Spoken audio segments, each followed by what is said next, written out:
It happens all the time on wet roads. You'll be cleared. And I was. They believed me. Everyone except for one family. No one died in the accident. The guy on the motorcycle survived, but he was crippled. His name was James Whitlock. I only saw him once in court. He was in a wheelchair, his eyes empty. He didn't even look at me. Only his sister, a tall, gaunt woman with a cold face, stared right through me. Her name was Evelyn. She only said one thing when the case was closed.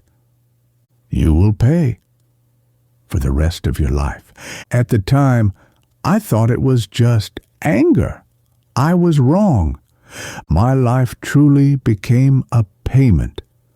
After the accident, I became a different person. I dropped out of college, changed my number, moved to a new city. I thought I was only asking for one thing, to breathe again, to forget that day. But the past didn't forget me. It started with a small, almost unnoticeable detail. Someone followed all my social media accounts. The profiles were brand new, no photos, no friends, but they all had the same username, After You. I didn't know then that this was only the first step. At first, I didn't even pay attention. The internet is full of weirdos. Sometimes they just write nonsense. Sometimes they try to get a reaction out of you. Just typical internet noise. But this username started appearing too often. After you liked old photos from my past, ones I had already archived, they'd react to my stories within a minute of me posting. They sent the same message to my DMs over and over. I saw you today. I'd block the account. A new one would appear. Again, I saw you today. I made my accounts private. They still found me. One night, I slammed my laptop shut, pushed it away from me, and decided enough. I was used to writing everything off as paranoia, but not this time. I got up, walked to the window, and threw open the curtains, and I saw him. In the building across the street, on the top floor, a dim light was on in the window, a silhouette, a human figure. It was just standing there looking in my direction. No movement, no gestures, just standing, too long for it to be a coincidence. A chill ran down my spine. I squinted. The face was hidden in shadow, but I could swear it was looking right at me. I recoiled, my heart pounding, and yanked the curtain shut. For a second, it was quiet, too quiet, and then my phone lit up with a notification. After you. You can't hide. I'm close. I barely slept that night. I felt like if I closed my eyes, that silhouette would reappear behind the curtains. I tried to rationalize it. Maybe it was just a neighbor, a coincidence, a shadow. But the phone screen continued to glow with the message. I didn't answer. I blocked another account. I disconnected from the internet. But the feeling of being watched didn't go away. The next morning, I left my apartment a little earlier than usual. New York was moving on with its usual life. Cars, horns, the smell of coffee on the corner. Everything seemed normal. I walked to the office. At the reception desk, Emma greeted me. "Good morning, Sky." She looked up, but her smile quickly faded. "Did you sleep badly?" "A little," I replied, walking past. Work helped distract me. Until lunch, I almost forgot about the night. Until I saw the envelope. It was lying on my desk, thick, white, unmarked. No return address, no courier logo, just lying there, as if someone had walked right in and placed it there. Inside was a photograph. It was me last night at the window, and on the back, familiar handwriting. The same handwriting from high school, Handwriting I never wanted to see again. Stop pretending. We both know what you're paying for. My breath caught. This wasn't James Whitlock's handwriting. It was James Clark's, my ex from high school, who was supposed to be dead. I'd seen the obituary myself. This wasn't an internet troll. This wasn't Evelyn. This was something else. Something from my past that wasn't supposed to come back. The night was heavy. I woke up with a jolt, feeling that something had changed. 2:47 a.m. The apartment was dark, but I heard it. Footsteps, somewhere beyond my bedroom door. Quiet, cautious, too slow for a burglar. I froze. I fumbled for the heavy flashlight under my nightstand. Someone stopped right outside my bedroom door.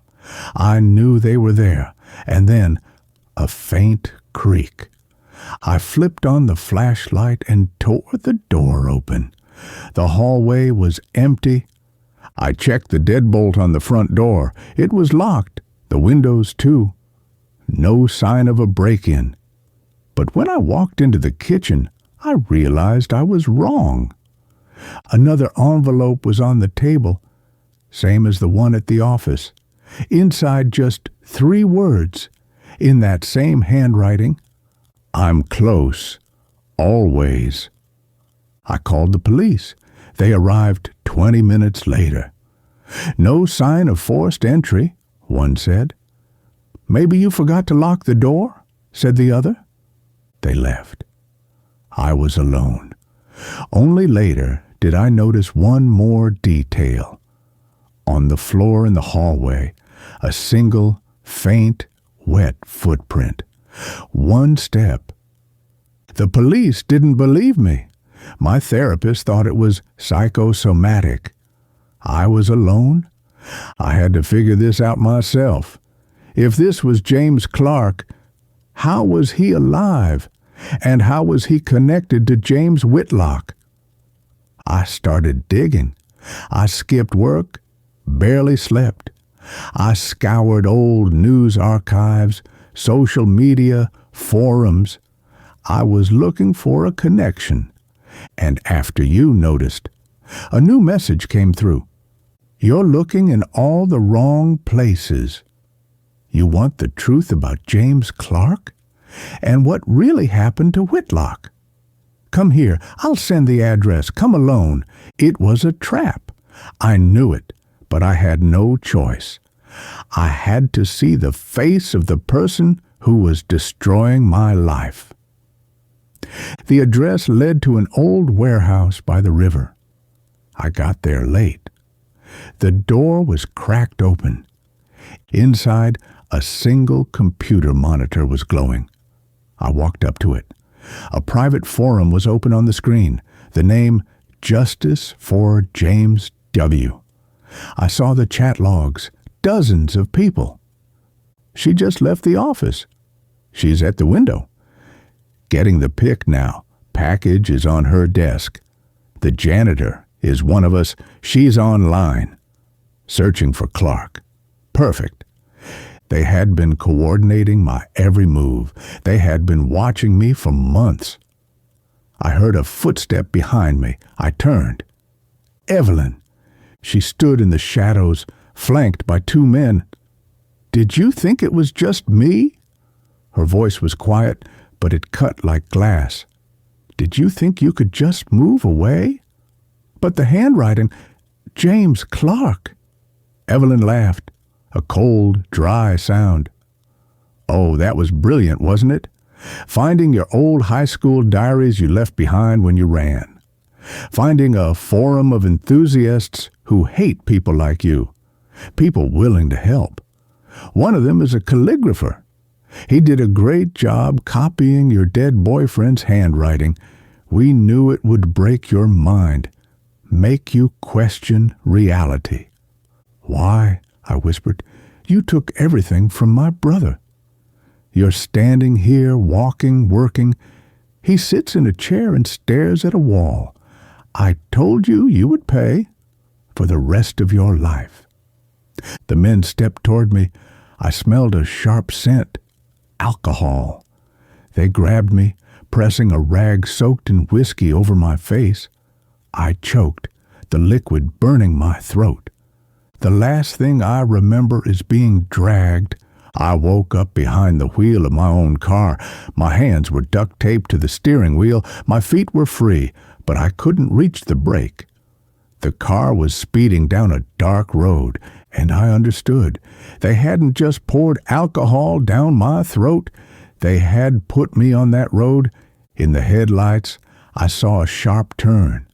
I tried to twist the wheel, but my bound hands wouldn't obey. I only remember the sound, the screech of metal, the shattering of glass, and a scream. I think it was mine. Then, darkness. I open my eyes. The room is white, too white. It smells like antiseptic. I try to move. I can't feel my legs. She's awake, a nurse says. I see a doctor. He's looking at me with pity. Skylar, you've been in a terrible accident. You lost control. Your blood alcohol level was extremely high. You're very lucky to be alive. Evelyn, I whisper, it was her. The Forum. They kidnapped me. The doctor just shakes his head. Skylar, the police investigated. There was no Evelyn, no Forum. You were alone. You crashed into the guardrail at high speed. I screamed. I told them everything. About after you. The photo, the warehouse. They nodded. They took notes. And they didn't believe me. The court ruled it was a psychotic break. That the guilt from the James Whitlock accident had driven me insane, that I had staged the stalking myself, that I had gotten drunk and gotten behind the wheel to, what, kill myself, punish myself? They found the Forum. Justice for James W. The police said it was just a support group for accident victims. They said I was the one who had been harassing Evelyn. And so I'm here. For a year? 2? I don't know. In this room. In this chair. I look out the window. I'm not afraid of the dark anymore. I'm not afraid of silhouettes. I know they won. They did the same thing to me. I am James Whitlock. A cripple no one believes. The doctors say I'm getting better. That soon I'll be able to accept what I did. I nod. I smile. But I know the truth. Sometimes Evelyn comes to visit. She sits right across from me. She brings me flowers. She smiles that same cold smile. And just as she's leaving, my phone, they let me have it back, buzzes on the nightstand. A notification from after you. Just one message. I saw you today.